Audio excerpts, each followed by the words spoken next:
reason that the Tea Party is a little bit misguided is because, first of all, they're sponsored by the heirs of an oil tycoon, an industry that is destructive to the environment, and funds is the one that bribes most of the politicians and is part of the elite, you know, the 1% that owns the whole government, right? But isn't the more guilty party when there's bribery going on? I agree, bribery is bad, and the offer of a bribe is bad.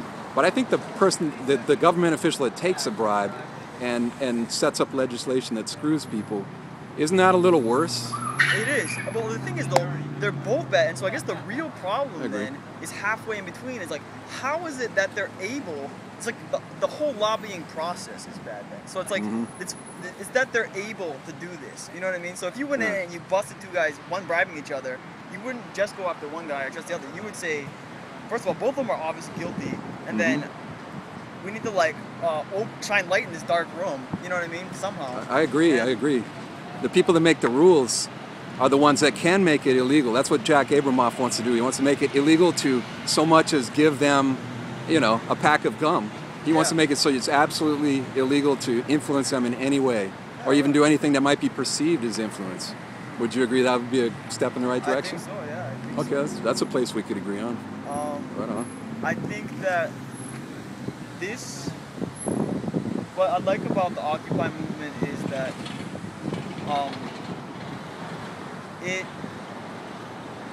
because like, okay, so actually I'm not so clear on how they actually, to tell you the truth, how the Tea Party works. They have rallies, and like who organizes the rallies and how long do they last? Or? It's grassroots. I mean, those people you mentioned, the Koch brothers and certain groups, they can, of course, they can you know, pay for permits or whatever, things like that.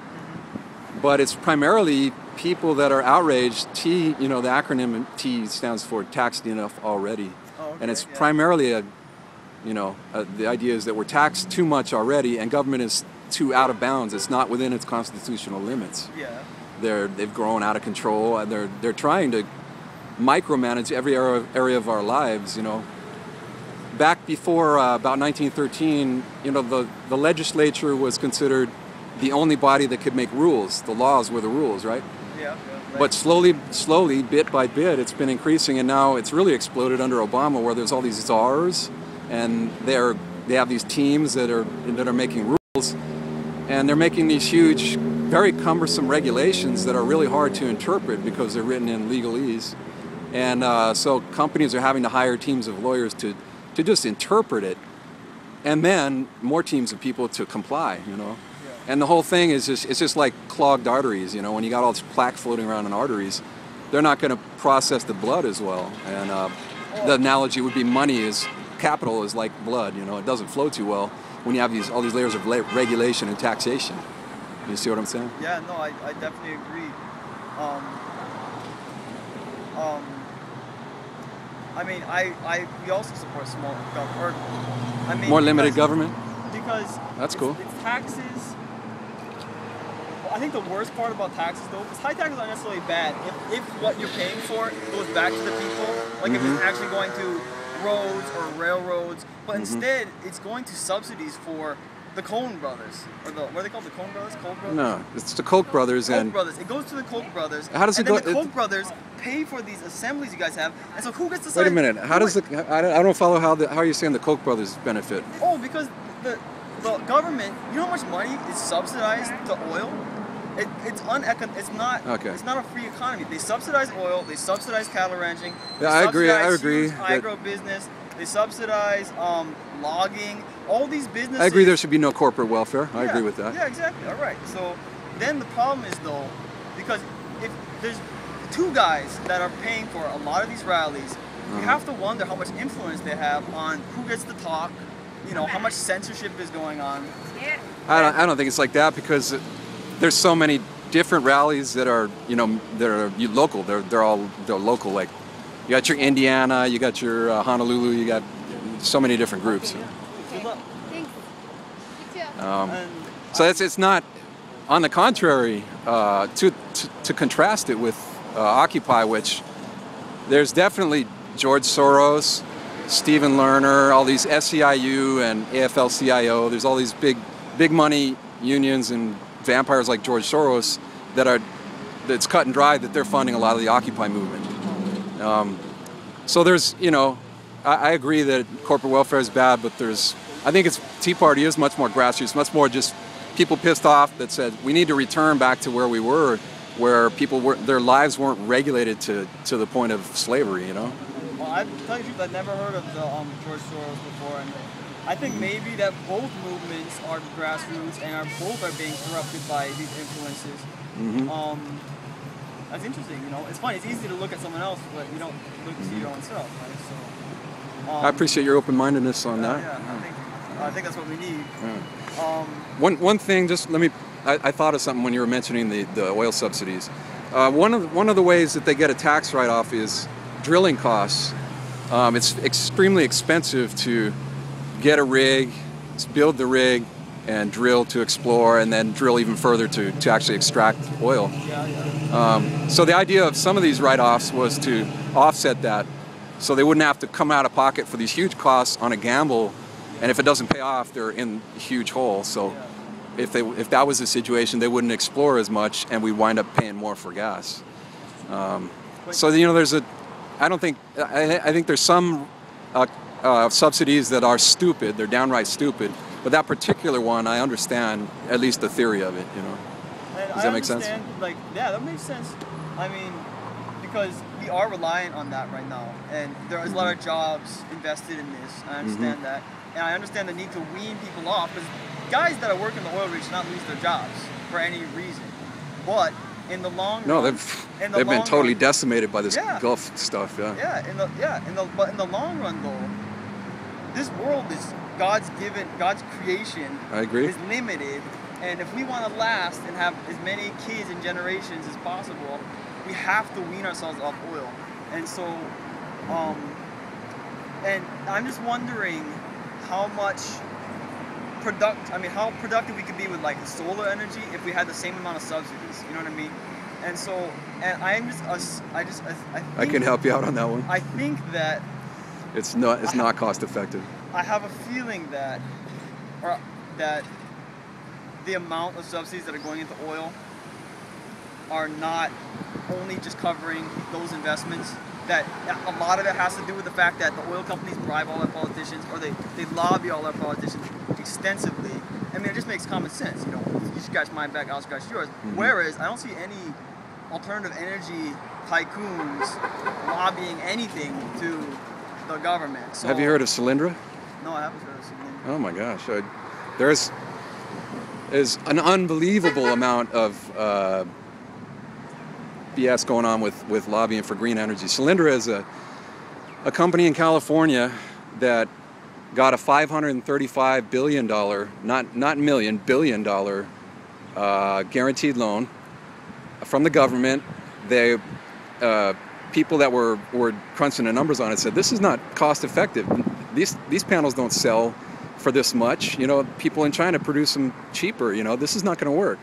The Obama administration ignored it, and then sure enough, right when the accountants had projected it, it went out of business without operating. I think it didn't operate a single day. They built this huge facility, very expensive, burning our cash, and it turned out to be a huge waste.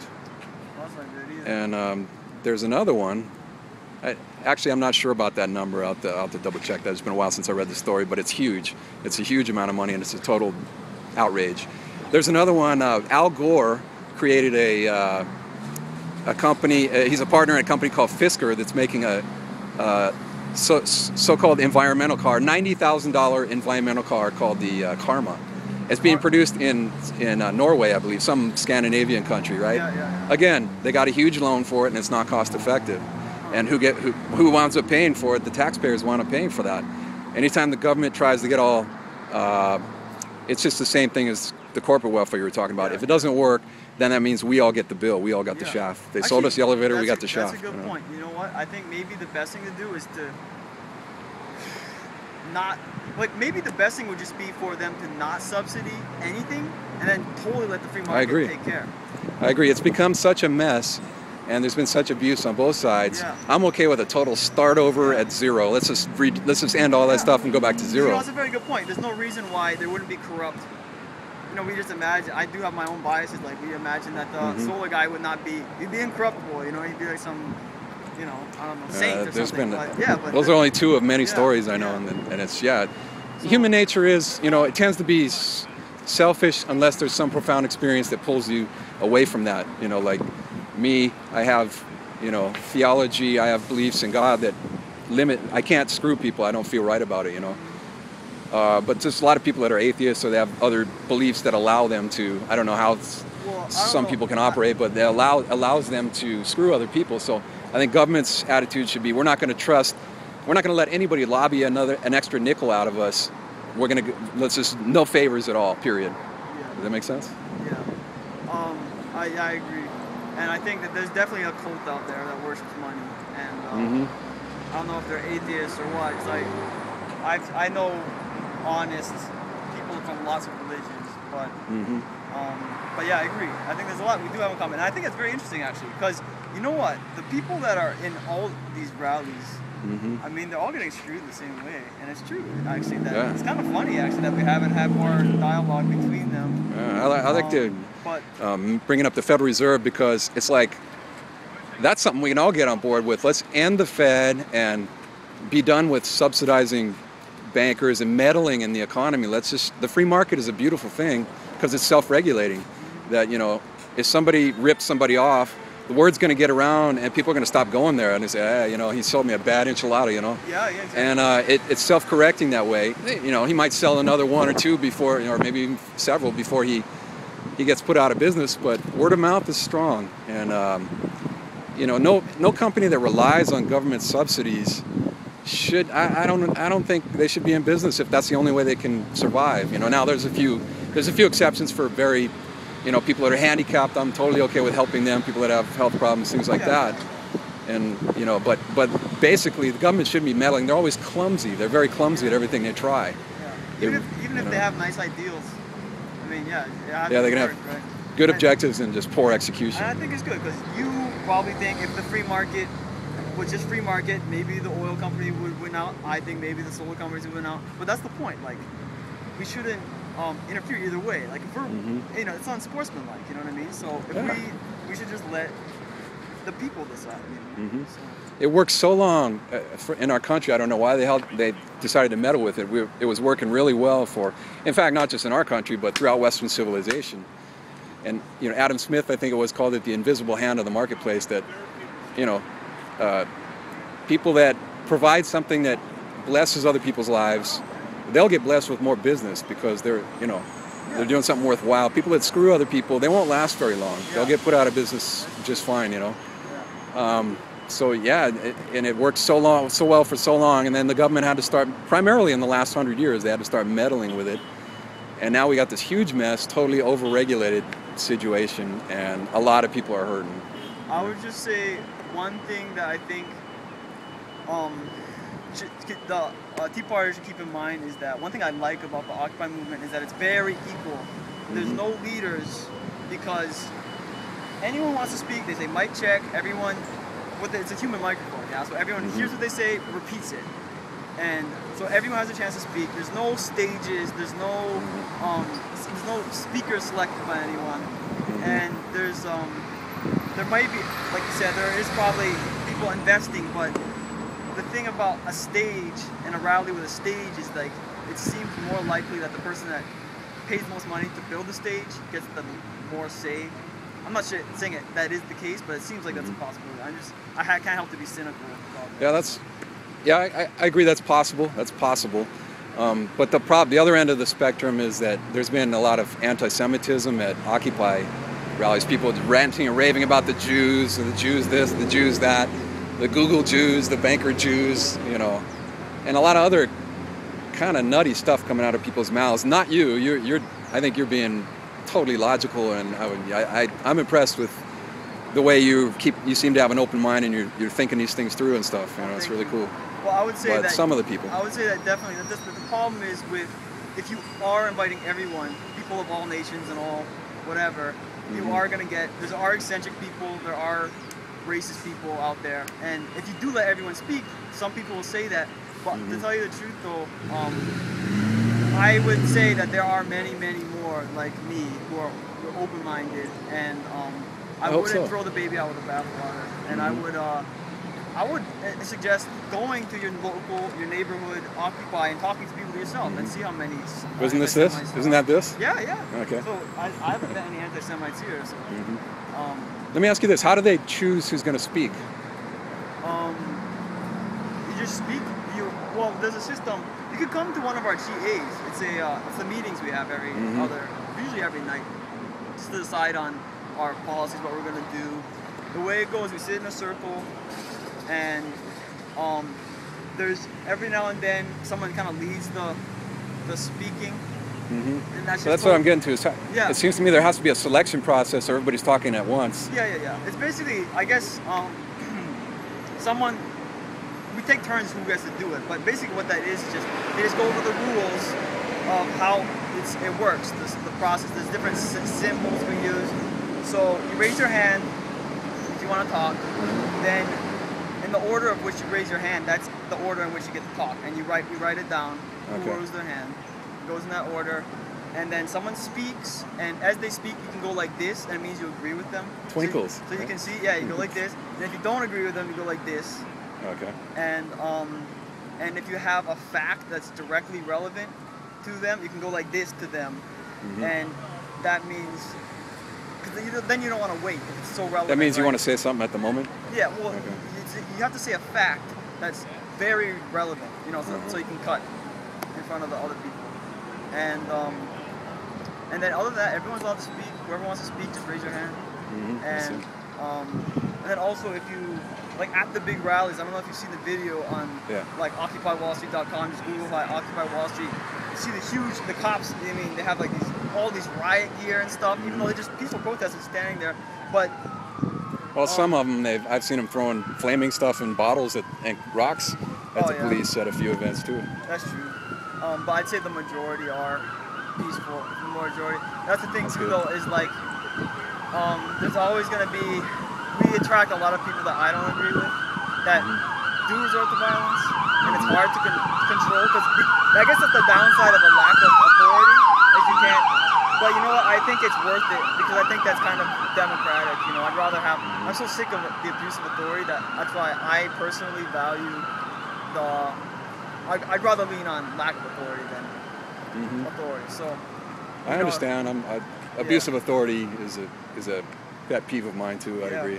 Yeah. So anyway, so that's how it works. And I have to go eat lunch in a second. But do you have any final thoughts for the tape? No, I guess. The recording rather. I would. Actually, I feel like maybe watching some Tea Party rallies and seeing what it's about, and I would appreciate if they watch some of our rallies, see what it's about, and I would appreciate. Sounds good.